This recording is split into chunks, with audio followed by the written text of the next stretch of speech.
জিনিয়া নার্সারির পক্ষ থেকে শুভেচ্ছা অভিনন্দন। দর্শক, আপনারা যে গাছটি দেখতেছেন এটি হলো সেই গল্পের তেজপাতা গাছ, যে আসলে তেজপাতা মশলা গাছ।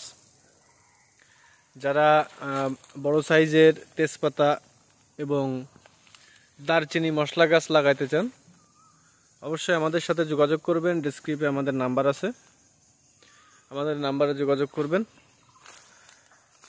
দর্শক, ছোট বড় বিভিন্ন ধরনের গাছ ইনশাল্লাহ আমাদের কাছে আছে। দর্শক, এই যে লাল পাতার যে গাছগুলো দেখতেছেন এটি হলো সে দারচিনি মশলা গাছ, যে দারচিনিটা আমরা সাধারণত মশলা হিসাবে ব্যবহার করি। আসলে দারচিনি কিভাবে তৈরি করে সেটা আপনাদের একটু দেখাই। এই মশলা গাছ কিভাবে ব্যবহার করতে হয়। আসলে দারচিনিটা হচ্ছে এই যে কাঠটা দেখতেছেন, এই যে দেখেন, এই যে আমি যে এই যে ছালটা ছিলতেছি, এই যে এটাই সাধারণত দারচিনি, এটাই হচ্ছে সেই দারচিনি। এই ছালটা শুকানোর পরে এটা মশলায় পরিণত হয়। তো মাশাআল্লাহ খুব সেন্ট, খুব সেন্ট, যদিও আমি দেখাতে পারতেছি না সেন্টটা কিভাবে দেখাবো।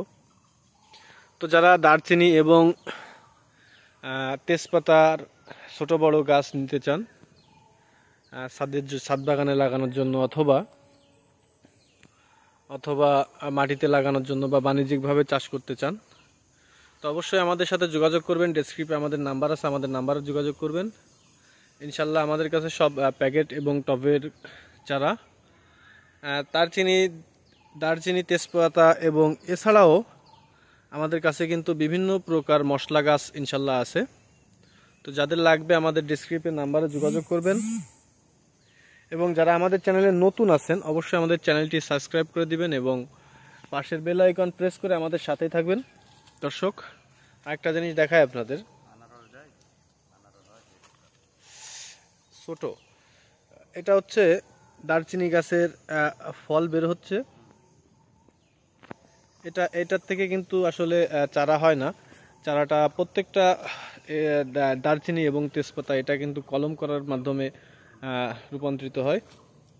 তো দর্শক, যারা আমাদের চ্যানেলে নতুন আছেন অবশ্যই আমাদের চ্যানেলটি সাবস্ক্রাইব করে দিবেন এবং পাশের বেল আইকন প্রেস করে আমাদের সাথেই থাকবেন। ধন্যবাদ, সবাই ভালো থাকবেন। এবং যারা আমাদের চ্যানেলে নতুন আছেন অবশ্যই অনুরোধ থাকবে আমাদের চ্যানেলটি সাবস্ক্রাইব করে দিবেন।